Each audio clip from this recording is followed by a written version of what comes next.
Hello all, कैसे हो सब लोग? Safe and sound. Very good. चलो आ जाओ।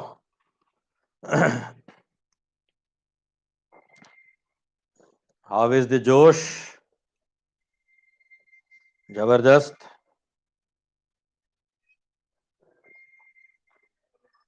ओके, चलिए अब हम शुरू करते हैं। दो टॉपिक बचे हुए हैं, एक है आपका कोलिशन थियरी और एक है आर्हेनियस इक्वेशन और थोड़े मिसलेनियस पॉइंट्स भी बताना चाहता हूं मैं। ओके, चलो। एक हमने आपको इफेक्ट ऑफ टेम्परेचर बताया था। वेरी गुड, हाई है ना? गुड, वेरी हाई रखो, मोटिवेट रखो खुद को। Okay, now why the rate increases, question ये है why the rate increases with the temperature.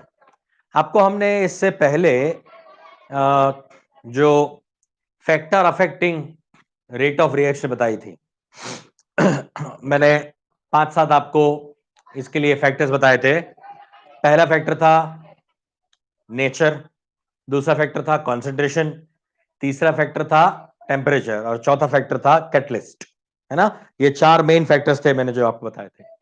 उसमें से मैंने आपको टेम्परेचर और कैटलिस्ट के लिए एक एक लाइन लिखवा दी थी। मैंने बोला था कि टेम्परेचर जो है वो 10 डिग्री इंक्रीज करने पे रेट जो है वो ट्वाइस या थ्राइस हो जाता है, और कैटलिस्ट के लिए लिखवाया था मैंने कि वो एक्टिवेशन एनर्जी को कम कर देता है, इसलिए वो अच्छे से रिएक्शन को करवा सकता है, रेट ऑफ रिएक्शन बढ़ा देता है। कौन? कैटलिस्ट। टेम्परेचर कैसे इफेक्ट करता है वो मैं सिखाने जा रहा हूं आपको। ये अगर सीख गए तो कैटलिस्ट वाला तो अपने आप ही समझ में आ जाएगा, ठीक है? अब टेम्परेचर कैसे अफेक्ट करता है किसी भी केमिकल रिएक्शन को वो समझते हैं, या फिर रेट ऑफ रिएक्शन को वो समझते हैं। देखो, मैंने यहां पे वही स्टेटमेंट लिखा है जो मैंने पहले लिखवा दिया आपको कि rate increases 2 to 3 times with the increase in the temperature by 10 degree Celsius. 10 degree Celsius बढ़ाने पे आपको क्या मिलता है? 2 to 3 टाइम्स आपका रेट ऑफ रिएक्शन हो जाता है, ठीक है? ऐसा क्यों? ऐसा क्यों, उसका रीजन मैं बताने जा रहा हूं आपको। देखो, इसके लिए आपको ये 3 चीजें समझनी जरूरी है: threshold energy, activation energy and reactants energy. Right? Reactant और प्रोडक्ट की एनर्जी, दोनों में से कोई भी ले सकते हो, रिएक्टेंट और प्रोडक्ट। मगर हम रिएक्टेंट ले रहे हैं क्योंकि हम केमिकल काइनेटिक्स की बात कर रहे हैं, इसलिए रिएक्टेंट ही ले रहे हैं। प्रोडक्ट का इसमें बहुत इन्वॉल्वमेंट नहीं होता। अगर, क्योंकि काइनेटिक रिएक्शंस जो है हम सिर्फ क्या मानते हैं? फॉरवर्ड फॉरवर्ड फॉरवर्ड, इरिवर्सिबल मानते हैं। हम काइनेटिक्स में हमेशा इरिवर्सिबल रिएक्शन को ही देखते हैं। रिवर्सिबल रिएक्शन होती तो यहां पे मैं प्रोडक्ट का एनर्जी भी लेता, ठीक है? ओके, चलिए। अब आप लोग ये दोनों ग्राफ से थोड़े फेमिलियर हो। ये दोनों ग्राफ आपने पहले देखे हुए हैं, मैंने थर्मोडायनेमिक्स में बताया था। और जब हम आपको SN और SN2 वाले रिएक्शंस बताते थे, जो हमने ऑर्गेनिक में बताया था, तब भी हमने ये ग्राफ बनाए थे। वहां पे भी हमने बताया था कि एक हम्प होता है, अगर 2 हम्प आ जाते हैं, 3 हम्प आ जाते हैं, तो अगर सिंगल है तो सिंगल एक ही हम्प आ रहा है तो ये आपका क्या है? SN2 जैसा है। अगर 2 हम्प आ रहे हैं तो वो SN1 है, और अगर 3 आ गए तो एक रीअरेंजमेंट भी है। राइट? ऐसी चीजें हमने आपको बताई थी, है ना? ये चीजें हम डिस्कस कर चुके हैं। ओके, चलो पहले इसी ग्राफ को समझ लेते हैं। इस ग्राफ को समझोगे तो बाद में ये जो ओरिजिनल ग्राफ है हमारा, जो मैक्सवेल बोल्ट्जमैन ने दिया था, ये मैक्सवेल ग्राफ आपको बाद में इजीली समझ में आ जाएगा। चलो पहले ये ग्राफ समझते हैं। ये ग्राफ क्या बोलता है, या फिर क्या है, इसमें क्या क्या टर्म्स हैं, क्या क्या चीजें हैं जिसमें ये तीनों एनर्जी भी हम इन्वॉल्व कर लेंगे। राइट? इसको इनकॉर्पोरेट कर देंगे इसके अंदर ही। देखिए, ये एनर्जी वर्सेस रिएक्शन एक्सिस का ग्राफ है। ये ग्राफ आपके ये केमिकल काइनेटिक्स वाले चैप्टर में कहीं नहीं दिया है, ये हमने थर्मोडायनेमिक्स से लिया है ये ग्राफ। इस ग्राफ में एनर्जी वर्सेस रिएक्शन एक्सिस है। यहां पे रिएक्शन का प्रोग्रेस है, रिएक्शन आगे बढ़ती जा रही है। ये हमारा है ER, जो है वो एनर्जी ऑफ रिएक्टेंट्स है, रिएक्टेंट एनर्जी है। धीरे धीरे धीरे धीरे उनकी एनर्जी जो है वो इंक्रीज होती है, एक सर्टेन लेवल पे पहुंचती है। यहां पे बनता है transition state, otherwise activated state. ये एक्टिव कॉम्प्लेक्स बन जाता है और ये यहां पे कन्वर्ट हो जाता है प्रोडक्ट में। ये दोनों जगह पे जा सकता है, वापस भी जा सकता है, यहां भी आ सकता है। इसलिए रिएक्शन आपकी कभी जो है वो 100% नहीं होती, क्योंकि बीच में जाने के बाद हम यहां पे ऊपर पीक पे जाने के बाद वो आपका जो इंटरमीडिएट है, या फिर मैं बोल दूं यहां पे ये आपका रिएक्शन इंटरमीडिएट है, रिएक्शन इंटरमीडिएट। ये रिएक्शन इंटरमीडिएट कहीं भी लुढ़क सकता है, वो इस तरफ भी आ सकता है, इस तरफ भी जा सकता है ना। और अगर वो प्रोडक्ट साइड पे चला गया तो उतना हमें प्रोडक्ट मिलेगा, जितना वापस रिएक्टेंट साइड पे आ जाएगा उतना हमें प्रोडक्ट कम मिलेगा। इसलिए कभी भी रिएक्शन 100% नहीं होती। ठीक है, ये एक रीजन है कभी भी रिएक्शन 100% ना होने के पीछे। ऐसे कई रिएक्शन, कई जो भी रीजन आते जाएंगे बताते जाऊंगा मैं। ठीक है, ये नंबर 1। अब ये जो एनर्जी ऑफ रिएक्टेंट है और ये जो मिल रही है मुझे, क्या मिल रही है? Energy of product. ये मुझे एनर्जी ऑफ प्रोडक्ट मिल रही है। ठीक है, अब मैं जो एनर्जी ऑफ रिएक्टेंट है वो एनर्जी ऑफ रिएक्टेंट को मैं यहां से एक डॉटेड लाइन दिखा देता हूं, और ये एनर्जी ऑफ प्रोडक्ट जो है वो हम दिखा देते हैं। ये एनर्जी ऑफ रिएक्टेंट है, ये एनर्जी ऑफ प्रोडक्ट है। इसके बीच का जो डिफरेंस है, इसके बीच का जो डिफरेंस है, इस डिफरेंस को बोला जाता है डेल्टा एच। ठीक है, याद होगा आपको, थर्मोडायनेमिक्स से सिखाया था मैंने। डेल्टा एच क्या होता है? EP minus ER. ये energy of product minus energy of reactant करोगे, ईपी माइनस ईआर करोगे, तो मुझे क्या मिलेगा? डेल्टा एच मिलेगा। तो यहां पे ईपी की वैल्यू जो है, ईपी की वैल्यू जो है, ये ईपी की वैल्यू कम है और ईआर की वैल्यू ज्यादा है, तो कम वैल्यू में से ज्यादा वैल्यू माइनस करोगे तो वैल्यू क्या मिलने वाली है? नेगेटिव। ठीक है, तो डेल्टा एच की वैल्यू यहां पे क्या होगी? नेगेटिव। और ऑब्वियसली ये रिएक्शन आपकी एक्सोथर्मिक है, तो एक्सोथर्मिक में प्रोडक्ट का एनर्जी रिएक्टेंट की एनर्जी से कम हो जाता है, एनर्जी लूज कर देता है, रिएक्शन एनर्जी लूज करता है, तो वो एनर्जी क्या हो जाती है? कम। तो इस डेल्टा एच को मैं कौन कौन से फॉर्मेट में लिख सकता हूं? कौन कौन से फॉर्मेट में लिख सकता हूं? यहां पे लिख रहा हूं मैं, delta H is equal to EP minus E R. ये क्या मिला मुझे? नेगेटिव मिला। Otherwise I can say, otherwise I can say forward reaction का एनर्जी, फॉरवर्ड रिएक्शन का activation energy minus reverse reaction, यानी सॉरी ये बैकवर्ड है ना, यानी फॉरवर्ड रिएक्शन का फॉरवर्ड रिएक्शन का एक्टिवेशन एनर्जी माइनस रिवर्स का, ये भी क्या आएगा? नेगेटिव। अब ये एक्टिवेशन एनर्जी के फॉर्म में लिखा है, तो मैं लिख देता हूं आपको, यहां पे लिखता हूं मैं, इसको हम कलर चेंज कर देते हैं, ब्लू कलर से लिख रहा हूं मैं। ये जो लाइन है ये क्या है? Activation energy of forward reaction या रिएक्टेंट या फॉरवर्ड रिएक्शन, और ये जो एक्टिवेशन एनर्जी है यहां से यहां तक की, ये क्या है? Activation energy of reverse reaction. ठीक है, ये फॉरवर्ड रिएक्शन का एक्टिवेशन एनर्जी है, ये रिवर्स रिएक्शन का एक्टिवेशन एनर्जी है। तो activation energy of forward minus reverse करूंगा तो मुझे क्या मिलेगा? Value negative. डेल्टा एच का वैल्यू नेगेटिव मिलेगा, वो तो कंफर्म है क्योंकि रिएक्शन एक्सोथर्मिक है। तो ई ए एफ यानी activation energy of forward reaction minus reverse reaction. ठीक है, उसका एक्टिवेशन एनर्जी ले लिया। अब एक चीज और देखना, अब एक और लाइन बना रहा हूं मैं यहां से यहां तक का। ये वाला जो रेड कलर का आपको दिख रहा है, इसको बोला जाता है थ्रेशोल्ड एनर्जी। इसको क्या बोलते हैं? Threshold energy. थ्रेशोल्ड एनर्जी क्या होता है? थ्रेशोल्ड एनर्जी क्या होती है? The total energy required for the reaction. Total energy required for the reaction, यहां से जीरो वाले स्टेट से लेके यहां तक का जो एनर्जी लेवल है वो है threshold energy. The minimum energy require to do any work, that is known as threshold energy. किसी भी प्रोसेस को होने के लिए जो मिनिमम रिक्वायर्ड एनर्जी होती है उसको बोला जाता है थ्रेशोल्ड एनर्जी। और हर एक चीज के लिए, हर एक प्रोसेस के लिए थ्रेशोल्ड एनर्जी डिफरेंट होती है। दो तीन एग्जांपल मैं आपको बता रहा हूं। नंबर 1, मान लो यहां पे ये चेयर है, मेरे पास यहां पे एक चेयर है जिसके ऊपर, जिसके नीचे यहां पे रिवॉल्विंग चेयर है ये, यानी इसके अंदर नीचे पहिए लगे हुए हैं। तो अगर ये चेयर अभी स्टेडी है, न्यूटन लो हम यहां पे अप्लाई कर रहे हैं, अगर मैं यहां पे फोर्स अप्लाई नहीं करूंगा तब तक वो स्टेडी रहेगा। अब मुझे यहां पे क्या करना पड़ेगा, इसको दूर फेंकने के लिए एक फोर्स लगाना पड़ा। ये जो फोर्स मैंने लगाया वो क्या है, थ्रेशोल्ड एनर्जी है। सुनना, बराबर से देखना, मैं जो एग्जांपल देने जा रहा हूं बहुत ही सटीक एग्जांपल है, आप बराबर से एकदम ये चीज को समझ जाओगे थ्रेशोल्ड क्या होता है। इस चेयर को मुझे वापस उसकी जगह पे भेजना है, तो मैं यहां पे खड़े खड़े इसको धक्का मार दिया तो अपनी जगह पे चेयर चली गई। तो इसके लिए मुझे क्या चाहिए, थ्रेशोल्ड एनर्जी एक्स जितनी वैल्यू चाहिए, एक्स जितनी थ्रेशोल्ड एनर्जी की वैल्यू चाहिए, क्योंकि इसके नीचे व्हील्स लगे हुए थे, तो मैंने जब इसको धक्का मारा तो वो अपनी जगह पे चली गई। अब इमेजिन करो कि सेम यही चेयर मेरे पास है, यही चेयर है मेरे पास, मगर उसमें व्हील्स नहीं है, सिर्फ उसके 4 पैर हैं, उस पे ये कुर्सी जो है वो खड़ी हुई है, ठीक है ना। अब मैं इसको ऐसे धक्का मारूंगा तो अपनी जगह पे जाएगी नहीं, उसके लिए मुझे क्या करना पड़ेगा, ज्यादा उसको पुश करना पड़ेगा, तो ऐसे वो लुढ़क जाएगी या फिर ऐसे वो गिर जाएगी, मगर मैं उसको दूर फेंक सकता हूं। So for that I need Y energy which is more as compare to X, ठीक है। अच्छा, अब एक तीसरी चीज बताता हूं।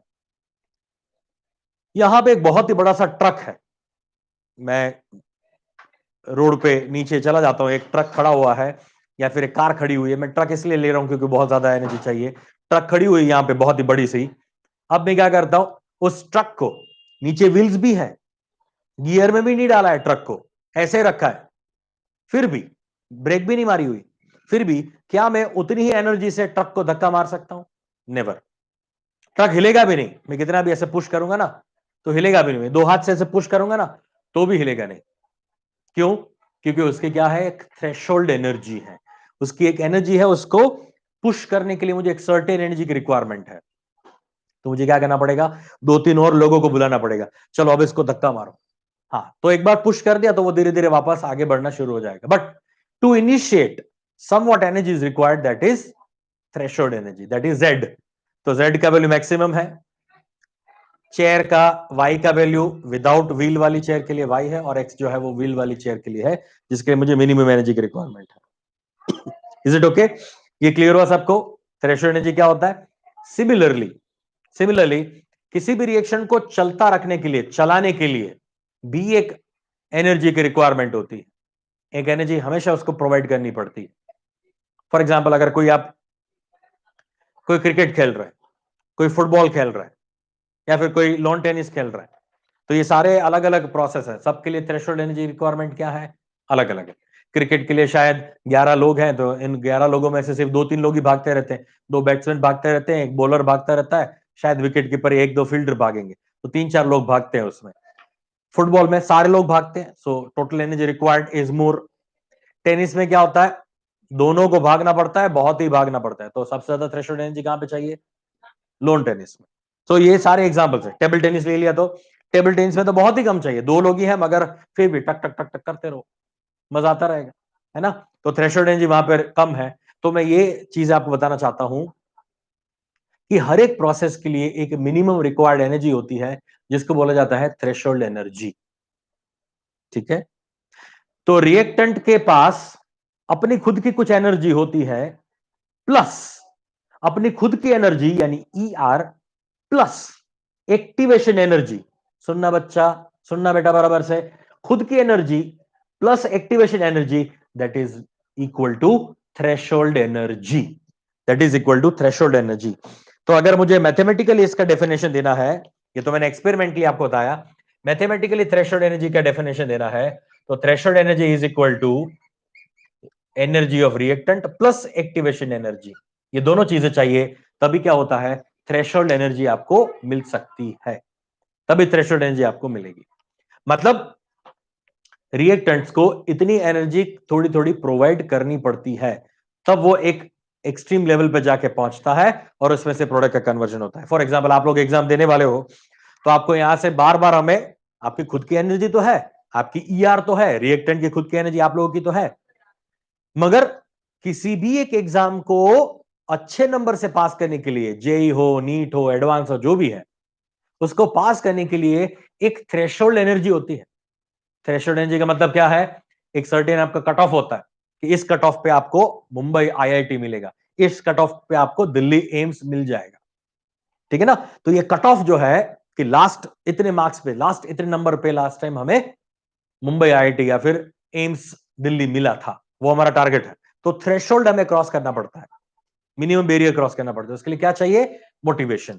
हम आपको मोटिवेट करते रहेंगे, पढ़ाते रहेंगे, that is activation energy. We have to activate you, हमें आपको एक्टिवेट रखना पड़ता है। डीपीपीस बेचते हैं, क्वेश्चंस बेचते हैं, आपके एग्जाम्स ली जाती है, ये सारी चीजें क्या है? एक्टिवेशन एनर्जी है। बेटा आप लोगों की एनर्जी तो है ही, जितनी आपकी एनर्जी ज्यादा होगी ना बेटा, जितनी आपकी एनर्जी ज्यादा होगी, खुद की एनर्जी ज्यादा होगी ना जितनी, उतनी ये आपके लिए और एड ऑन हो जाएगा, बेनिफिशियल हो जाएगा, है ना। आप खुद से ही मेहनत कर रहे हो, प्लस हम आपको पुश कर रहे हैं, मोटिवेट कर रहे हैं, तो आपकी थ्रेशोल्ड एनर्जी जल्दी मिल जाएगी, जल्दी से आप उस चीज को अचीव कर लोगे। Are you getting a point? ये समझ आया ना? तो थ्रेशोल्ड एनर्जी क्या है? हमारा कट ऑफ है, मिनिमम इतना तो होना ही चाहिए, तभी आप एलिजिबल हो। उससे ज्यादा मिल रहा है आपको, बहुत अच्छा है, जितना ज्यादा मिलेगा उतना अच्छा है, अच्छी कॉलेज में एडमिशन मिलेगा हमें। Got it? Right? So threshold energy, minimum cut off. जो आपके पास एनर्जी है वो सफिशिएंट नहीं है, आपको इसमें क्या चाहिए? थोड़ी एक्टिवेशन एनर्जी चाहिए, जो हम प्रोवाइड करते हैं, जो बाहर से प्रोवाइड की जाती है। देखो नंबर आपका आने वाला है, एनर्जी भी आपकी है, मगर पुश कौन कर रहा है? हम। तो एक्टिवेशन एनर्जी हमेशा हमेशा हमेशा बाहर से दी जाती है, एक्सटर्नल फोर्स होता है वो। Is it okay? ये क्लियर हुआ सबको? ओके। तो अब इस थ्रेशोल्ड एनर्जी को हमने इस ग्राफ में ये वाला एनर्जी दिखाया, ये फॉरवर्ड के लिए है, ये बैकवर्ड के लिए है एक्टिवेशन एनर्जी। बैकवर्ड जाने के लिए भी एक्टिवेशन एनर्जी होती है, उल्टा एनर्जी लगाते हैं, गलत जगह पे एनर्जी लगा रहे हैं। मान लो अगर हम बाहर से आपको गलत जगह पे एनर्जी प्रोवाइड करें, तो आपको हर रोज डिमोटिवेट करते रहे, आपको बोलते रहे आपसे हो ही नहीं सकता, हो ही नहीं सकता, सिलेक्शन हुआ वाला बच्चा जो है वो हार जाता है ना, लास्ट में 2 महीने में वो छोड़ देता है सब कुछ। सो इनिशियली मैं बताना ये चाह रहा हूं कि फॉरवर्ड और बैकवर्ड दोनों के लिए एक्टिवेशन एनर्जी होती है। ये आपके बैकवर्ड रिएक्शन की है, ये फॉरवर्ड रिएक्शन की है, और उनका डिफरेंस जो है वो भी क्या होता है? नेगेटिव, अगर एक्सोथर्मिक रिएक्शन है तो। चलो वापस आते हैं बेटा यहां पे। अब ये सारी चीजें यहां पे उल्टा हो जाएगा, ये आपकी एक्टिवेशन एनर्जी यानी रिएक्टेंट की एक्टिवेशन एनर्जी जो है वो, और प्रोडक्ट के बीच का ये डिफरेंस जो है, जिसको बोलते हैं हम डेल्टा एच, उसकी वैल्यू यहां पे हो जाएगी पॉजिटिव। सारी चीजें पुट करो ना, इसका ये ले लो एक्टिवेशन एनर्जी। चलो यहां पे वापस दिखा देता हूं मैं, बनाओ चलो इसको। ये activation energy of forward reaction, activation energy of reverse reaction, आइला गलत बना दिया,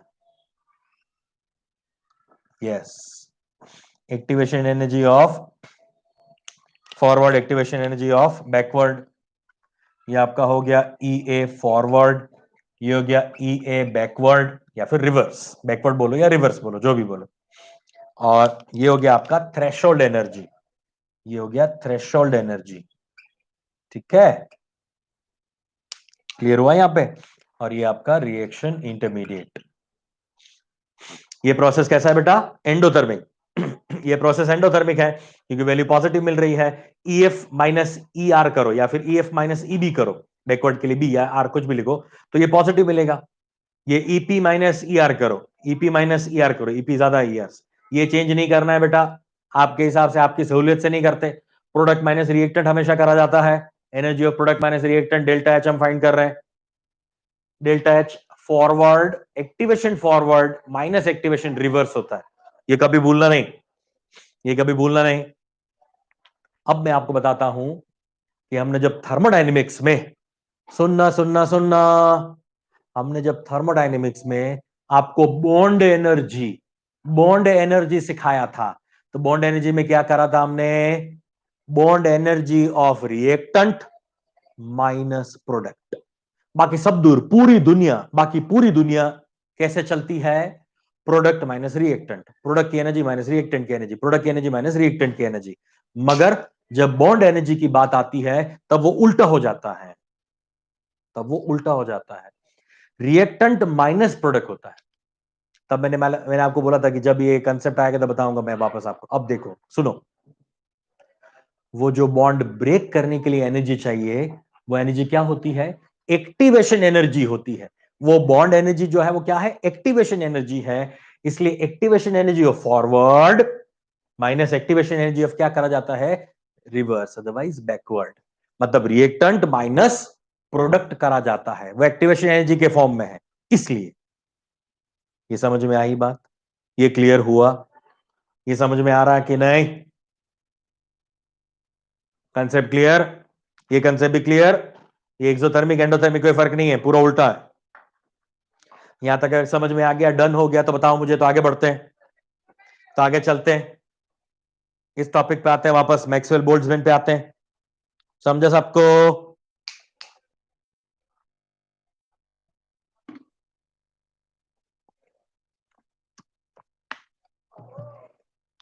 ये सप्लीमेंट टॉपिक था।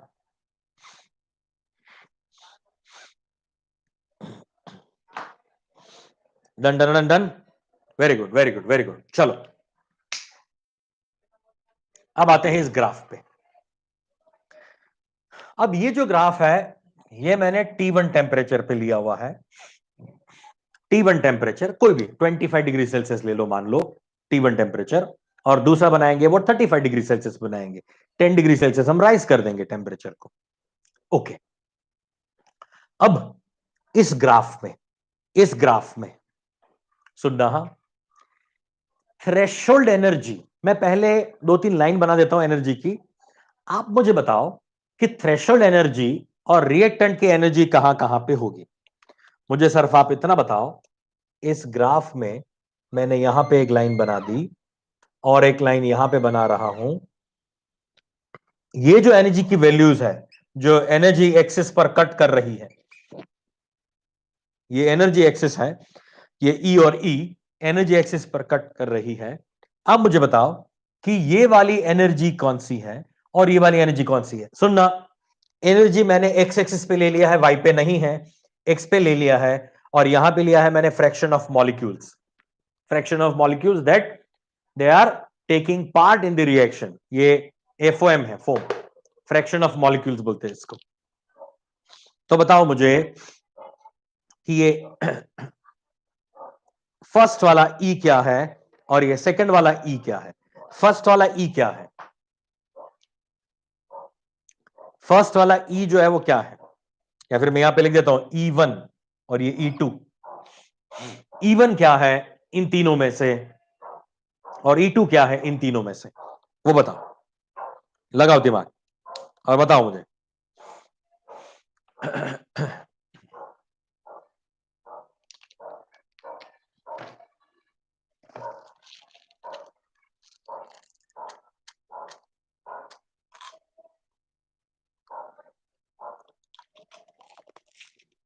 गला बैठ गया मेरा, इतना चिल्लाया आपने। E1 थ्रेशोल्ड एनर्जी है, चलो ऐसे बोल रहे संकल्प, E1 threshold energy, E1 threshold, E1 threshold, E1 threshold, E1 ER, E2 E threshold, चलो E1 is ET थ्रेशोल्ड, चलो E2 threshold, E1 threshold, E1 threshold, चलो मयूरी, कल्याणी, प्रथमेश, श्रेया, प्रसाद, गौरी, प्रतीक, संकल्प, इन सब के आंसर आ रहे हैं। E1 थ्रेशोल्ड, E1 थ्रेशोल्ड, प्रीति, नेहा, प्रज्योति, कल्याणी, E1 थ्रेशोल्ड, चलो ये लोग बोल रहे हैं E1 थ्रेशोल्ड है। चलो और कोई आंसर देना चाहता है जल्दी दे दो।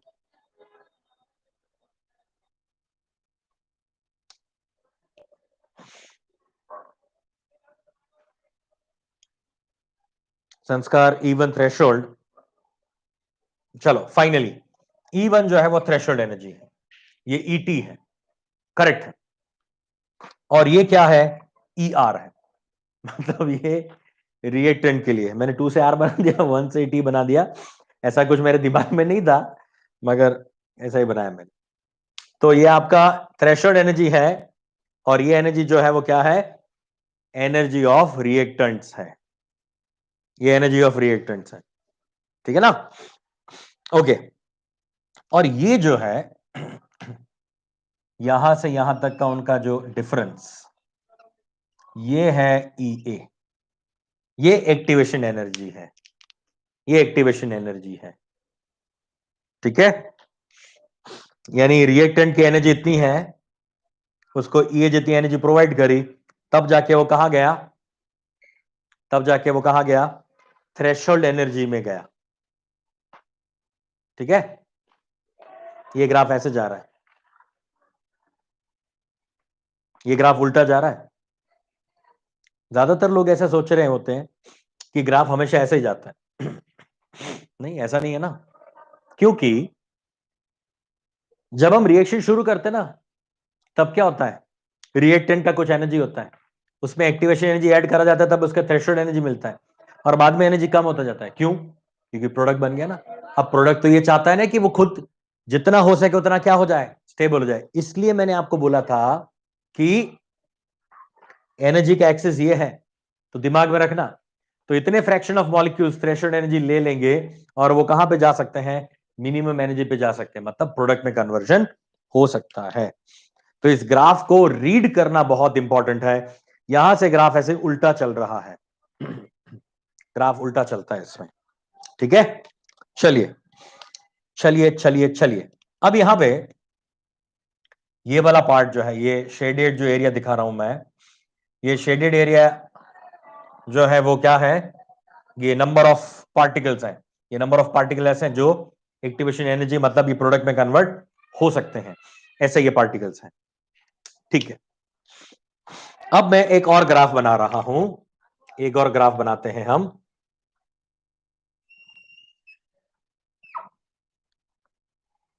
एक और ग्राफ बना रहे हैं, ठीक है। ये वाला ग्राफ जो है वो हमने बनाया है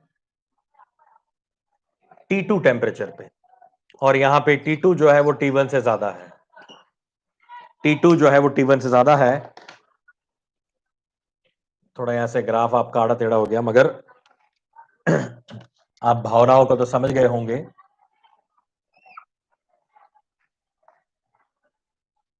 ठीक है, इस तरह का एक ग्राफ बनाया। तो ये वाला ग्राफ जो है वो T2 टेम्परेचर पे है, और T2 टेम्परेचर जो है वो T1 टेम्परेचर से ज्यादा है। हमने टेम्परेचर 10 डिग्री बढ़ा दिया। अब देखो, अब देखो, अब यहां पे जो ये थ्रेशोल्ड एनर्जी है, वो मान लो यहां पे मैं इसको एक्स्ट्रापोलेट कर देता हूं, यहां तक लेके जाता हूं थ्रेशोल्ड एनर्जी को, एनर्जी ऑफ रिएक्टेंट को। तो अब ये वाला जो शेडेड एरिया है, ये वाला पार्ट,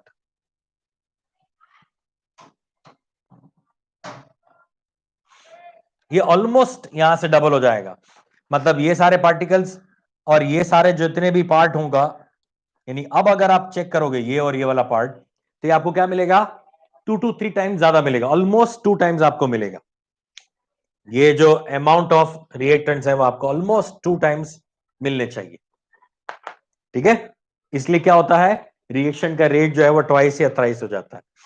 अब इसके लिए एक्टिवेशन एनर्जी इतनी है, ये एनर्जी ऑफ रिएक्टेंट्स है, और ये आपकी थ्रेशोल्ड एनर्जी है, उसमें कोई चेंजेस नहीं होंगे, क्योंकि आपके पास जो चीजें हैं वो तो सेम है ना, आपका रिएक्टेंट तो सेम है। हमने सिर्फ टेम्परेचर चेंज किया है, हमने आपका रिएक्टेंट चेंज नहीं किया। तो हर एक रिएक्टेंट का खुद का एक्टिवेशन एनर्जी तो फिक्स होता है, खुद का एक्टिवेशन एनर्जी फिक्स है। तो एक्टिवेशन एनर्जी प्लस खुद का एनर्जी प्लस एक्टिवेशन मतलब थ्रेशोल्ड। तो थ्रेशोल्ड एनर्जी यहां पे आ गई, थ्रेशोल्ड एनर्जी यहां पे आ गई, और बाद में प्रोडक्ट में कन्वर्ट हो जाएगा। ठीक है, तो इस तरह से क्या हो सकता है, मैं बता सकता हूं कि टेम्परेचर चेंज करने पे ये जो रीजन है, इतना इतना रीजन जो क्या हो गया, ज्यादा हो गया। तो इसको हम बोल सकते हैं एक्स्ट्रा, ये एक्स्ट्रा एफओएम आ गए, इसको बोल दो extra fraction of molecules. Extra fraction of molecules है, ये आप दोनों ऐड करोगे तो ऑलमोस्ट आपको क्या मिलेगा, डबल जितना मिल जाएगा। Got it? तो इस वजह से जब भी टेम्परेचर 10 डिग्री का राइज करते हैं तो आपको ज्यादा से ज्यादा 2 या 3 गुना जो है वो रेट बढ़ जाता है। Is it okay? ये समझ में आ गया ना? Threshold energy is the minimum energy required for the reaction. Activation energy is equal to threshold minus ER, वो एक्टिवेशन हो जाएगा, है ना। एक्टिवेशन का मतलब क्या है, energy of the reactant, the external energy which is required to cross the barrier, the external energy which is required to cross the barrier over and above ER, that is activation energy. What is reactant energy? Reactant का खुद का जो internal energy है वो E is equal to potential और kinetic energy का जो sum है वो है उसकी internal energy. Is it okay? ये क्लियर हो गया सबको? ये चीजें दिमाग में बैठ गई? अभी समझा ना? Very good, very good. Maxwell Boltzmann distribution curve बोलते हैं इसको, मैक्सवेल बोल्ट्जमैन।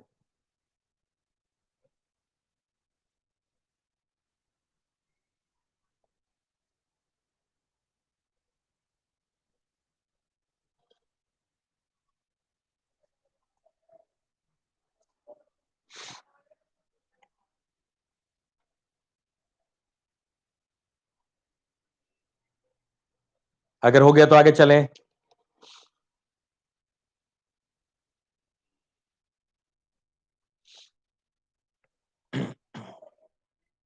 देखो यहां पे हमारा एक्टिवेशन एनर्जी तो यहीं पे है और इसका थ्रेशोल्ड एनर्जी कहां पे आ जाएगा? यानी ये ग्राफ जो है इसका थ्रेशोल्ड एनर्जी ये है, तो एक्टिवेशन एनर्जी तक हम जाएंगे तो उसका थ्रेशोल्ड एनर्जी यहां पे हमें मिल जाएगा। तो एक्टिवेशन एनर्जी ऑलरेडी रिक्वायर्ड जो है वो तो वही रहेगा, मगर इसका थ्रेशोल्ड एनर्जी जो है वो कहां आ जाएगा? यहां पे। मतलब ये ग्राफ में ये मैक्सिमम पीक पे होगा और बाद में नीचे जाएगा, ये मैक्सिमम पीक पे जाएगा। मगर पीक एक जगह पे नहीं होगी, पीक चेंज हो गई होगी, काइनेटिक एनर्जी चेंज हो गई होगी ना। टेम्परेचर बढ़ गया तो kinetic energy of the molecule क्या हो गया होगा? इंक्रीज हो चुका होगा, राइट। तो एनर्जी ऑफ द रिएक्टेंट जो है वो क्या हो गया? एनर्जी ऑफ द रिएक्टेंट यहां पे आ गया। एक्टिवेशन एनर्जी हमें उतनी कम देनी पड़ेगी और प्रोडक्ट में कन्वर्ट हो जाएगा वो आराम से, ठीक है। तो इसका जो थ्रेशोल्ड एनर्जी है वो कहीं यहीं पे हम दिखा सकते हैं उसको, यानी ये वाला पार्ट हम उसका थ्रेशोल्ड एनर्जी वाला पार्ट दे सकते हैं। किसके लिए? T2 के लिए। तो उतनी एक्टिवेशन एनर्जी हमें कम लगानी पड़ेगी। हाँ, energy of the reactant same रहेगा क्योंकि उसकी खुद की एक्टिवेशन एनर्जी वही रहेगी। टेम्परेचर बढ़ाने पे काइनेटिक एनर्जी बढ़ गई तो उतना हमें एक्टिवेशन एनर्जी कम देना पड़ेगा, तो जल्दी से थ्रेशोल्ड पहुंच जाएगा वो। Got it? चलिए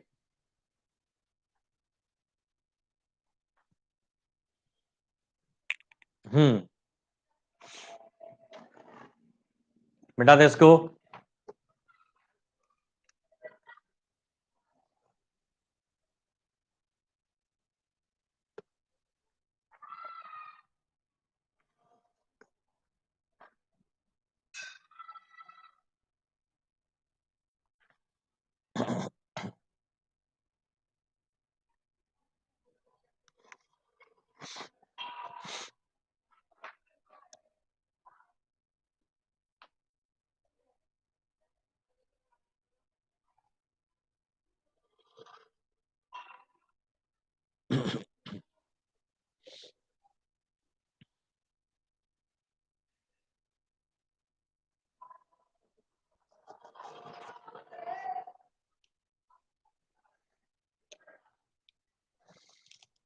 नाउ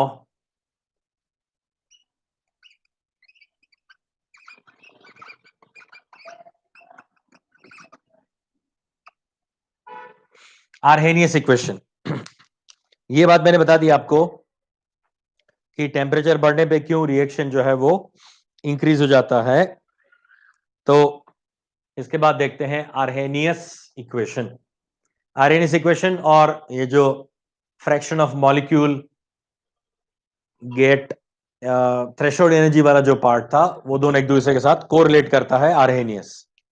मैक्सवेल बोल्ट्जमैन डिस्ट्रीब्यूशन को और एफएम थ्रेशोल्ड के साथ का जो रिलेशन दिया है, फ्रैक्शन ऑफ मॉलिक्यूल्स और थ्रेशोल्ड एनर्जी के साथ का जो रिलेशन दिया है वो है Arrhenius with respect to temperature, तो वो वाला बताते हैं। तो इसमें फर्स्ट फर्स्ट स्टेटमेंट ध्यान रखो, जो रिलेशन आर्हेनियस ने बताया उसे ये बोला कि जितने भी फ्रैक्शन ऑफ मॉलिक्यूल्स बैरियर को क्रॉस करते हैं, जितने भी फ्रैक्शन ऑफ मॉलिक्यूल्स बैरियर को क्रॉस करते हैं और प्रोडक्ट में कन्वर्ट हो जाते हैं, वो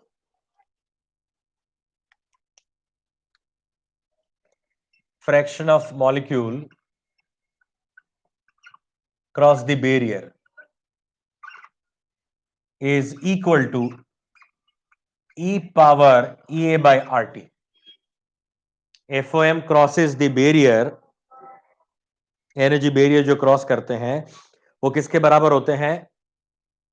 E power minus EA by RT के बराबर होते हैं। मतलब ये क्या है? एक्टिवेशन एनर्जी है। ये क्या है? R है। R मतलब ये गैस कांस्टेंट है, और ये T जो है वो टेम्परेचर इन केल्विन है।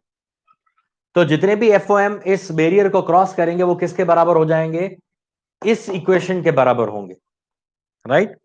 तो वो नंबर जो है वो नंबर हमें इस इक्वेशन से मिलेगा। इसका अगर वैल्यू निकालेंगे तो हमें क्या मिलेगा? वो कितने एटम्स थे या मॉलिक्यूल्स थे, फ्रैक्शन थे, वो हमें मिल सकता है। ठीक है? अच्छा, यहां पे जो जो चीजें हैं वो हम लिख देते हैं। Where EA is activation energy,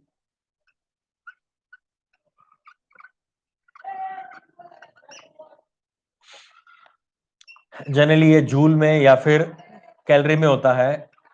joule या कैलोरी में लेते हैं हम इसको। R जो है वो यूनिवर्सल गैस कांस्टेंट है।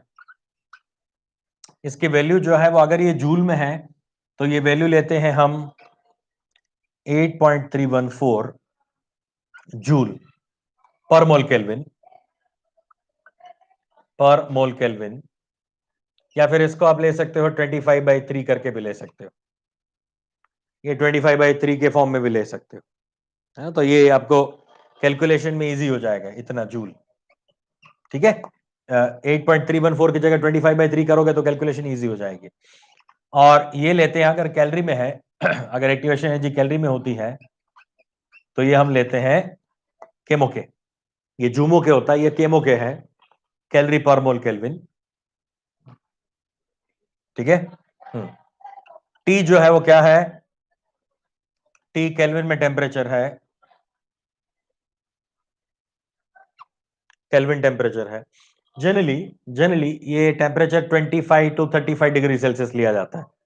25 टू 30 डिग्री सेल्सियस के आसपास ये लिया जाता है। ठीक है? चलिए एक और रिलेशन याद रखो, एक और रिलेशन दिमाग में रखो। देखो, हमने क्या बताया कि FOM जो है वो क्रॉस करते हैं जो बैरियर्स को, फ्रैक्शन ऑफ मॉलिक्यूल्स, वो E power minus EA by RT के बराबर होता है। ये आर्रेनियस ने प्रूफ किया। अब जितने क्रॉस करेंगे, जितने ज्यादा क्रॉस करेंगे उतना ही रेट ऑफ रिएक्शन बढ़ेगा, उतना ही रेट ऑफ रिएक्शन बढ़ जाएगा। तो इवेंचुअली हम ऐसा बोल सकते हैं कि rate of reaction is directly proportional to minus EA by RT। हाँ, यानी जितना EA बाय RT ज्यादा होगा उतना ही क्या हो जाएगा? रेट ऑफ रिएक्शन बढ़ेगा। So rate of reaction directly proportional to E power minus EA by RT। अच्छा, अब हम ये भी जानते हैं कि रेट ऑफ रिएक्शन जो है वो क्या होता है कि ए पावर कुछ भी, यहां पे ये कॉन्सेंट्रेशन कोई भी ले लो, इसका ऑर्डर इसके बराबर होता है आपका ये R मतलब रेट ऑफ रिएक्शन, के मतलब रेट कांस्टेंट, और कॉन्सेंट्रेशन ऑफ द रिएक्टेंट और ऑर्डर। ठीक है? अगर टेम्परेचर नहीं दिया है तो उस वाले रूम टेम्परेचर को, हाँ, यानी 25 डिग्री सेल्सियस ले लेना है। अगर टेम्परेचर नहीं दिया हुआ है आपको तो आप 25 डिग्री सेल्सियस बाय डिफॉल्ट ले सकते हो, मगर ऐसा कभी करेंगे नहीं। ऐसा कभी नहीं करेंगे कि आपको टेम्परेचर ना दिया जाए, टेम्परेचर हमेशा दिया ही जाएगा। अदरवाइज विदाउट टेम्परेचर तो हम कुछ नहीं कर सकते, है ना? टेम्परेचर देना ही पड़ता है। ओके, तो अब इसका मतलब ये हो गया कि आपका जो रेट कांस्टेंट है वो भी डायरेक्टली प्रोपोर्शनल हो जाएगा E power minus EA by RT के। ये ऐसा दिखा रहा है ना कि R is equal to K concentration order. तो अगर इसके लिए चेक करते हो तो ये प्रोपोर्शनल किसके हो जाएगा? K के साथ प्रोपोर्शनल है, तो K प्रोपोर्शनल टू क्या हो जाएगा? Minus EA by RT। तो अल्टीमेटली हम ये करना चाहते हैं कि रेट कांस्टेंट का टेम्परेचर के साथ रिलेशन रिलेशन जो है यहां पे एस्टेब्लिश करना चाहते हैं, इसलिए हम ये पूरी कहानी बता रहे थे आपको। So K is equal to A E power EA by RT। ये A जो है वो आर्रेनियस कांस्टेंट है और K जो है वो हमारा रेट कांस्टेंट है। ठीक है? तो यहां पे सारी चीजों के नाम दे देता हूं मैं। K जो है वो क्या है? रेट कांस्टेंट है। रेट कांस्टेंट है हमारा ई आर टी, तो आप जानते हो ई आर टी तो हमने बता दिया है। ए क्या है? ए है आर्हेनियस कांस्टेंट और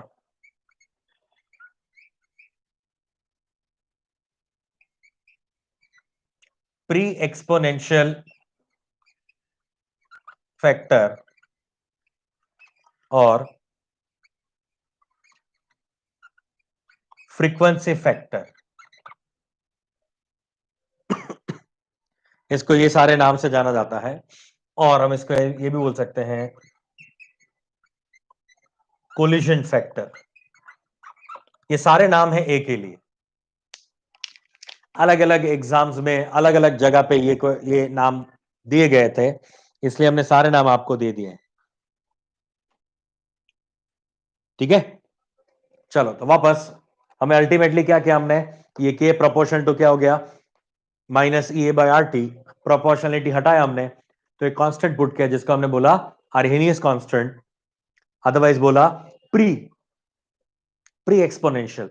ये एक्सपोनेंशियल फंक्शन से पहले वाला, उससे पहले आता है, इसलिए इसको बोला गया प्री एक्सपोनेंशियल फैक्टर, या फिर इसको बोलते हैं फ्रीक्वेंसी फैक्टर, क्योंकि फ्रीक्वेंसी के साथ रिलेटेड होता है, ये एनर्जी के साथ रिलेटेड है। कोलिजन फैक्टर, इसको कोलिजन फैक्टर भी बोला जाता है। ये सारे नाम है इसके। कोलिजन थियरी अभी हमने लिया नहीं है, कोलिजन थियरी लूंगा मैं अभी, तो ये भी चीज अगर क्लियर हो जाएगी आपके दिमाग में। ठीक है, इतना क्लियर हो गया?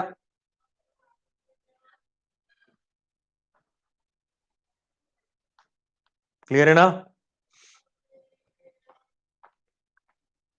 अब देखो, अब बात करते हैं इस ए के यूनिट के लिए।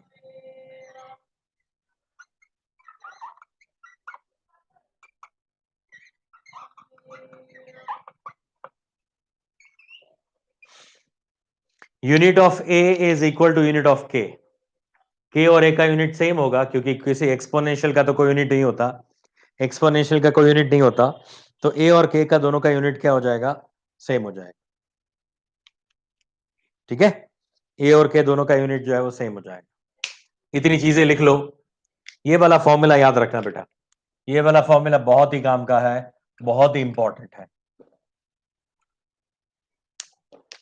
इससे हम आगे भी कई चीजें जो है वो डिस्कस करेंगे। राइट,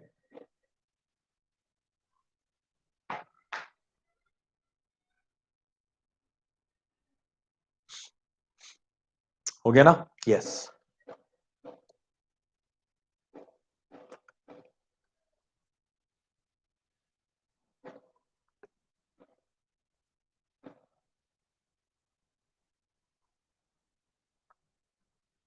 ये छोटे छोटे टॉपिक है, इसका एक एक क्वेश्चन इसमें से पूछा गया है या पूछा जा सकता है।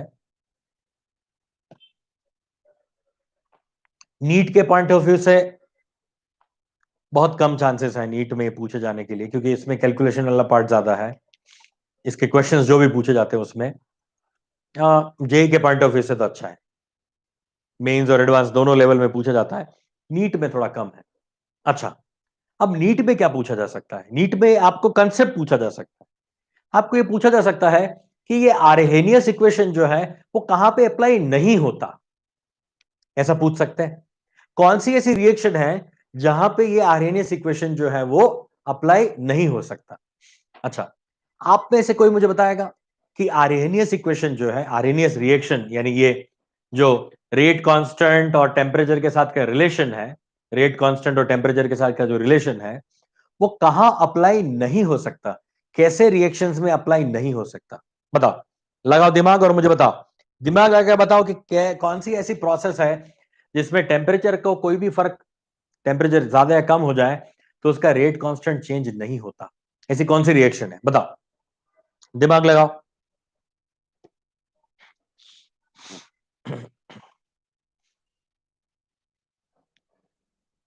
रेट कांस्टेंट का यूनिट देखो और यूनिट से आपको कई चीजें पता चल जाएगी। रेट कांस्टेंट का यूनिट क्या होता है? मोल पर लीटर पर टाइम। उससे कुछ पता चलता है? देखो कौन सी रिएक्शन में ये एप्लीकेबल नहीं है।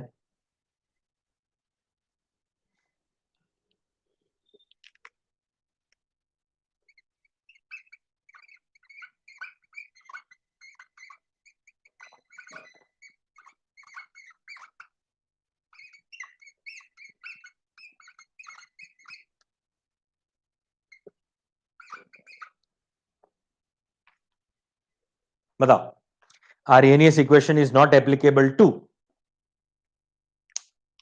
which type of reaction? दिमाग पे जोर लगाओ और बताओ मुझे।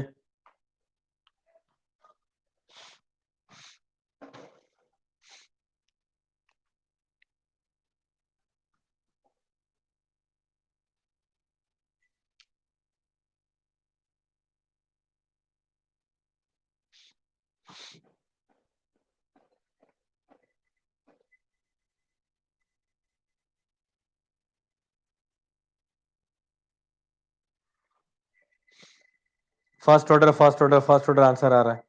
अच्छा,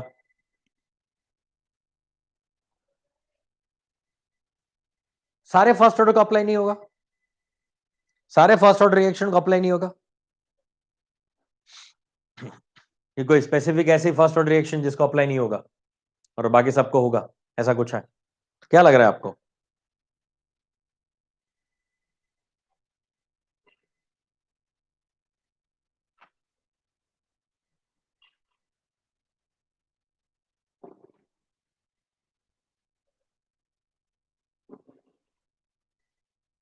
not applicable to, very good Preeti, perfect. Prasad correct है, सुजय करेक्ट है बेटा। Not applicable to radio active,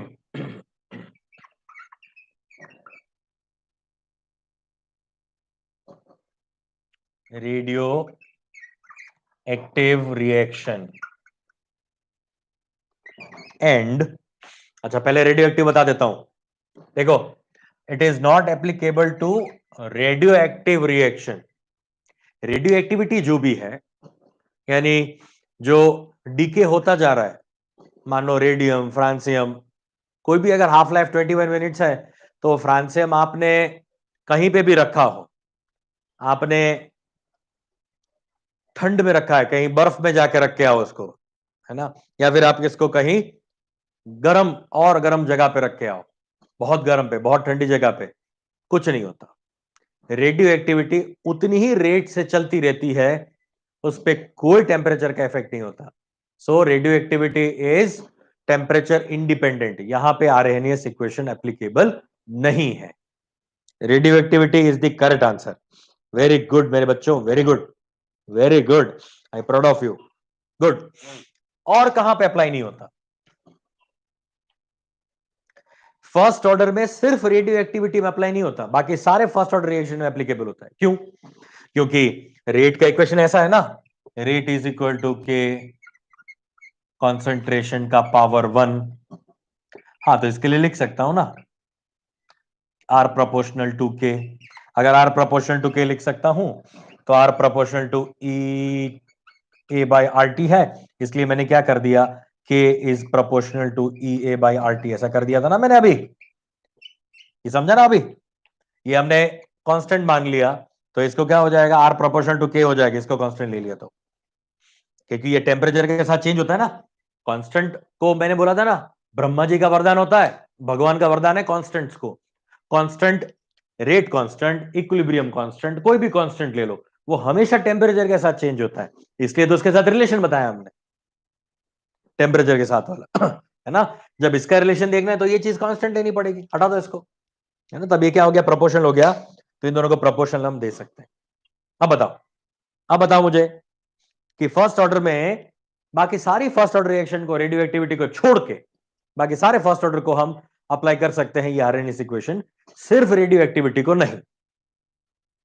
और बताओ, अबे ये वही हो गया न्यूक्लियर रिएक्शन, नहीं न्यूक्लियर रिएक्शन नहीं, न्यूक्लियर रिएक्शन नहीं, रेडियो एक्टिविटी जो अपने आप हो रही है वो। न्यूक्लियर रिएक्शन को तो कंट्रोल करते हैं ना हम, तो न्यूक्लियर रिएक्शन मत बोलो, न्यूक्लियर रिएक्शन नहीं, radioactivity, radioactivity not nuclear reactions.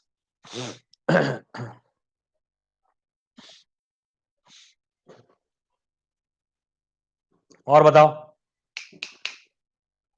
आपके पास zero order, first order, second order है। अब सेकंड ऑर्डर के बाद तो सारे ऑर्डर सेम ही है, अब फोर्थ ऑर्डर कर दो, फिफ्थ कर दो, 10th कर दो, लाख कर दो, कुछ भी कर दो, वो तो सेम है सेकंड के बाद तो जीरो और फर्स्ट और सेकंड तीन में ही आपको खेलना है। तो 0 फर्स्ट में, फर्स्ट वाला तो हमने बता दिया, रेडियो एक्टिविटी को छोड़ के बाकी सारे हो सकते हैं। अब बताओ 0 या सेकंड, कौन से ऑर्डर का रिएक्शन जो है वो यहां पे एप्लीकेबल नहीं होगा? जल्दी जल्दी जल्दी दिमाग लगाओ, इस इक्वेशंस को ध्यान में रखो और बताओ मुझे कि कौन सा अप्लाई नहीं होता। 0th ऑर्डर, सेकंड ऑर्डर, कौन सा, कहां पे ये अप्लाई नहीं होता? 0th या फर्स्ट, और 0th या सेकंड?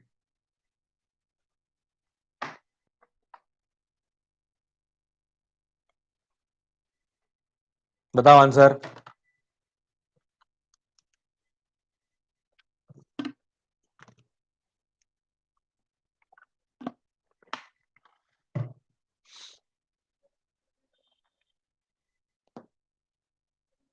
चलो मैं बता देता हूं फटाफट से, ज्यादा टाइम ले लिया आप लोगों ने, बहुत सोचा।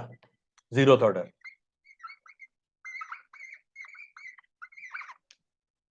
अब इसका रीजन बताता हूं, देखो R इज इक्वल टू के, कॉन्सेंट्रेशन का पावर 0 होता है 0th ऑर्डर में, तो ये R इज इक्वल टू ही के हो जाता है ना, R प्रोपोर्शनल टू के थोड़ी ना है, R इज इक्वल टू के हो गया ना, R ही के हो गया, तो रेट ही रेट कांस्टेंट हो गया, तो हमें यहां पे अप्लाई नहीं कर सकता ना, क्योंकि ये तो प्रोपोर्शनलिटी है। अगर प्रोपोर्शनलिटी हटा के ए आएगा ही नहीं, ए ही नहीं आएगा, तो क्या कहानी, रेट ही हो गया ना, रेट कांस्टेंट। तो यहां तो हम constant concentration of reactant count ही नहीं करते, इसलिए फर्स्ट ऑर्डर के लिए एप्लीकेबल नहीं होता है ना। बराबर से याद रखना, नीट वालों अगर पूछ लिया जाए तो मजा आ जाएगा। ऐसे पॉइंट्स लिख के इसके ऊपर बॉक्स बना लो, उसको रेड मार्क कर लो। मैं ऐसे पॉइंट्स आपको लिखवाते जाऊंगा आपसे कि ये आपके एग्जाम में पूछा जा सकता है, नीट में या जेई में, तो आप ऐसे सर्कल मार के आप लिख लो कि ये नेक्स्ट ईयर के लिए 2021 के लिए एप्लीकेबल है, ये 2021 के लिए, ठीक है। तो ये पूछा जा सकता है किसमें एप्लीकेबल नहीं, आरएनएस, रेडियो एक्टिविटी और 0th ऑर्डर के लिए एप्लीकेबल नहीं है। आई बात समझ में? ये क्लियर हो गया सबको? कोई दिक्कत?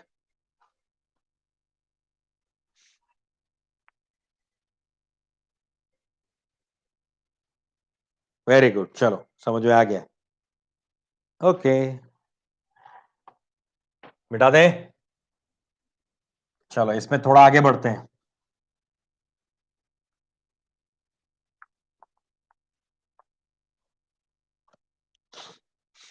देखो इस आर्हेनियस इक्वेशन में दोनों साइड पे लॉग ले लो।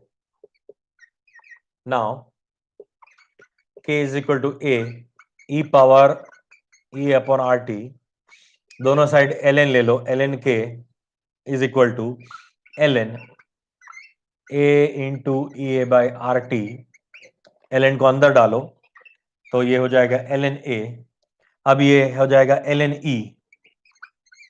e power minus E A by R T. तो आप तो जानते हो ना कि ln और e को तो जन्म जन्म का बैर होता है, एक दूसरे के खून के प्यासे होते हैं, तो इसको आगे फेंक दिया तो ये क्या हो जाएगा, E A by R T, यानी ई ए और ln, ई और ln एक दूसरे को खत्म कर दिया उन्होंने, तो हमारा फॉर्मूला हो गया ln k is equal to ln a minus E A by R T, ये पावर आगे आ गया और ये ln ने e को खत्म कर दिया, ठीक है। ये यहां पे प्लस का साइन, डॉट नहीं, प्लस का साइन, क्योंकि यहां पे मल्टीप्लाई किया ना, ये लॉग दिया ना अंदर, तो मल्टीप्लिकेशन तो ऐड हो जाएगा ना, ln a plus ln e power minus E, minus E आगे आ गया, ln e ने एक दूसरे को खत्म कर दिया। इसको लॉग में कन्वर्ट करो तो क्या करोगे, 2.303 इज इक्वल 2.303 log a, तो यहाँ पे 2.303 हम कॉमन ले लेते हैं, तो यहाँ पे 2.303 RT हो जाएगा। ये मैंने डायरेक्ट करा है, किसी को कोई दिक्कत तो नहीं है ना, डूब तो नहीं गया ना कोई इसमें, मैंने लॉग में कन्वर्ट किया तो कोई इसमें आपत्ति तो नहीं हुई ना किसी को? दोनों साइड log ले लो, तो 2.303 log k, 2.303 log a, और यहाँ पे ई ए बाई आर टी। अब इन दोनों इसमें से 2.303 और यहाँ पे 2.303 यहाँ से कॉमन ले लो, इसमें से 2.303 कॉमन लिया तो यहाँ तो था ही नहीं 2.303, तो यहाँ पे नीचे आ जाएगा 2.303 और कॉमन लेके उड़ा दिया मैंने दोनों साइड से, है ना समझ में? सिंपल मैथमेटिक्स किया मैंने यहाँ पे, कुछ नया है, रॉकेट साइंस नहीं है ये क्लियर है। log k is equal to log a minus e upon 2.303 RT। तो ये वाला हमारा क्या हुआ, आर्हेनियस इक्वेशन आ गया। ये हमारा आर्हेनियस इक्वेशन आ गया। किसी भी केमिकल रिएक्शन में अगर आपको या फिर आरएनएस का वैल्यू, के का वैल्यू फाइंड करना है, आरएनएस का वैल्यू दिया हो, ये वैल्यू सारी दी हुई हो, तो आप कैलकुलेट कर सकते हो। ये ई वाला थोड़ा ज्यादा टची हो जाता है, टची। ये देख के आप थोड़े टची हो जाते हो, अरे ये कैसे सोल्व करें, है ना। इसलिए लॉग में कन्वर्ट कर दिया हमने आपको। आर टी ई ये सब की वैल्यू आपको गिवन होगी। और ये रेट कांस्टेंट है, सुनना, ये रेट कांस्टेंट याद रखना, ये रेट कांस्टेंट है, राइट। ओके, नाउ अभी थोड़ा इसमें मैथमेटिक्स से लगाते हैं हम, कुछ और ज्यादा टेंशन नहीं लेने का। इसको हम इक्वेशन नंबर 1 दे देते हैं। ये हमारा आरएनएस इक्वेशन है, ये काम का है, एग्जाम में ये काम में लेंगे हम। अच्छा, now now for two different temperatures, Arrhenius equation for two different temperatures, दो अलग अलग टेम्परेचर के लिए हम आरएनएस इक्वेशन अब डिराइव करना चाहते हैं। तो सिंपल है, यही वाला इक्वेशन है, इसी वाले इक्वेशन को हमें क्या करना है, हमें इसी वाले इक्वेशन को यूज करना है। तो हम क्या करेंगे, अच्छा यहां से भी शुरू कर सकते हो, यहां से भी शुरू कर सकते हो, ये भी ले सकते हो और ये भी ले सकते हो, दोनों करेक्ट है, कोई दिक्कत नहीं। दो डिफरेंट, चलो यहां से शुरू करता हूं, मतलब थोड़ा लेवल अच्छा बनाते हैं इसका। दो अलग अलग टेम्परेचर पे लेते हैं। तो T1 टेम्परेचर पे, जब टेम्परेचर T1 है तो ये K1 हो जाएगा, एंड T2 टेम्परेचर पे K2 हो जाएगा। ये इसका रेट कांस्टेंट है। तो एक इक्वेशन बनेगा K1 is equal to A E power minus E A by R T1, equation number 1। और K2 क्या हो गया, पावर T2, ये हमारा इक्वेशन नंबर 2। ठीक है, now divide equation number 2 with equation number 1। तो ये हो जाएगा K2 upon K1 is equal to A E power minus E A by R T2 divided by E by T1। K2 upon K1 किया हमने, equation 2 को 1 से divide किया, दोनों कर सकते हो, 1 को 2 से करो, 2 से 1 का करो, कोई फर्क नहीं पड़ने वाला।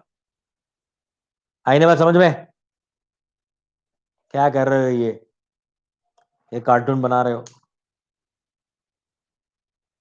बताओ मुझे, ये समझ में आया नहीं।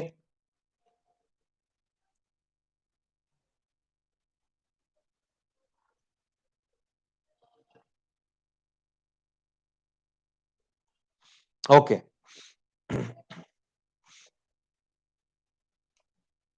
Very nice. अब है K1 K2 का हमने रेशियो ले लिया है, तो K1 K2 ए तो कैंसिल हो जाएगा दोनों साइड से। अब दोनों का बेस सेम है, ई है, तो ये और ये, इन दोनों का क्या कर सकता हूं मैं, दोनों का डिफरेंस ले सकता हूं, दोनों का डिफरेंस ले लेते हैं। तो ये क्या मिलेगा मुझे, K2 upon K1 is equal to E power, A तो कैंसिल आउट हो गया, दोनों का ए कैंसिल कर दिया हमने, ये और ये उड़ा दिया, तो ई का पावर क्या हो जाएगा, E A by R 1/T1 minus 1/T2। Very good. K2 upon K1 इसको ऊपर फेंका, इसको ऊपर फेंक दिया, ये माइनस, ये हो जाएगा प्लस, और इसको उल्टा कर दिया, तो ये 1/T1 माइनस 1/T2, तो आगे प्लस साइन आ गया। ठीक है, यहां तक। अब दोनों साइड पे ln ले लेता हूं मैं, ln K2 अपॉन K1 दिख रहा है ना, ये ln K2 अपॉन K1, और ये e कट जाएगा, 1/T1 माइनस 1/T2। ठीक है, ये हमारा एक इक्वेशन हो गया, इसको मैं लॉग में कन्वर्ट कर देता हूं, बाद में हम इसको लिख देते हैं। ये लिख लो, ये एक इक्वेशन बन गया हमारे पास।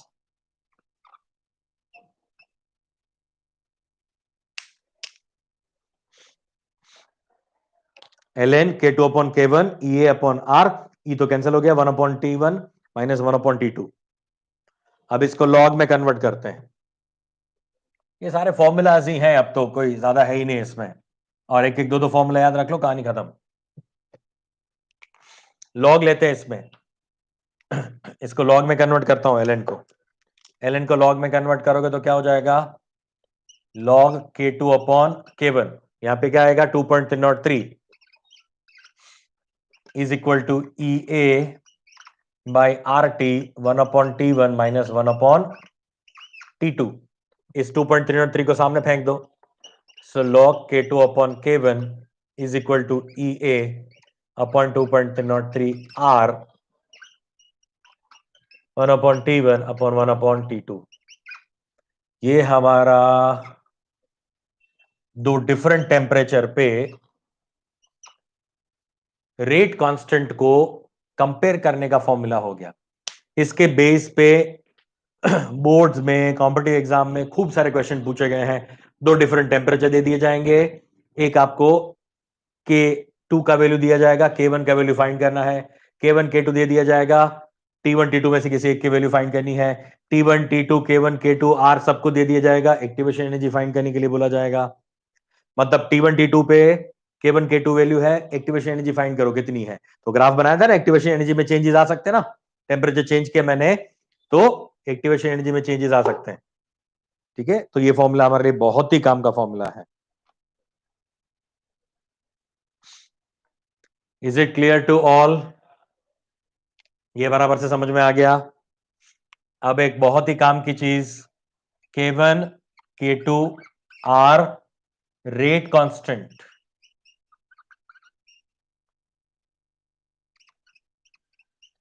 And EA is activation energy. ठीक है, K1 K2 जो है वो हमारा रेट कांस्टेंट है, और EA जो है वो एक्टिवेशन एनर्जी है। अब मैं इसलिए लिखवा रहा हूं, ये बोल रहा हूं क्योंकि सेम ऐसा ही इक्वेशन एक और जब इक्विलिब्रियम वाला चैप्टर था उसमें भी आ चुका है। मिटा दे इसको, अब पूरा एक कॉपी कर लो, चलो फटाफट। दे रहा हूं आपको 1 मिनट का टाइम, दे रहा हूं 1 मिनट का टाइम, जल्दी 60 सेकेंड है आपके पास, कॉपी करो, उसके बाद आगे चलते हैं।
देखो ये चीज समझो, मैंने ATYK करके एक और चीज लिख दी यहां पे।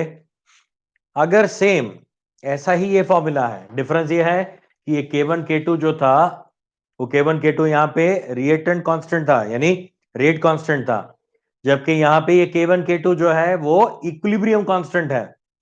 डेल्टा एच जो है वो क्या है, एंथैल्पी ऑफ रिएक्शन है, जबकि एक्टिवेशन एनर्जी क्या है, अरे ये क्या है, एक्टिवेशन एनर्जी है। मैंने क्या बोला, मैंने अभी बोला था ना, एक्टिवेशन एनर्जी हमेशा या फॉरवर्ड की होती है या बैकवर्ड की होती है, किसी एक की होती है, जबकि डेल्टा एच रिवर्सिबल रिएक्शन का होता है। रिवर्सिबल रिएक्शन अगर फॉरवर्ड है यानी एक्सोथर्मिक है तो पॉजिटिव, एंडोथर्मिक है तो नेगेटिव, मगर होता वो रिवर्सिबल रिएक्शन के, फॉरवर्ड बैकवर्ड दोनों साथ में हो इसलिए होता है। तो ये फॉर्मूला और ये फॉर्मूला दोनों सिमिलर है, दोनों में गलती ना हो जाए वो याद रखना। यहां पे K1 K2 जो है वो इक्विलिब्रियम कांस्टेंट है, और वहां पे ये दोनों जो है वो क्या है, रेट कांस्टेंट है।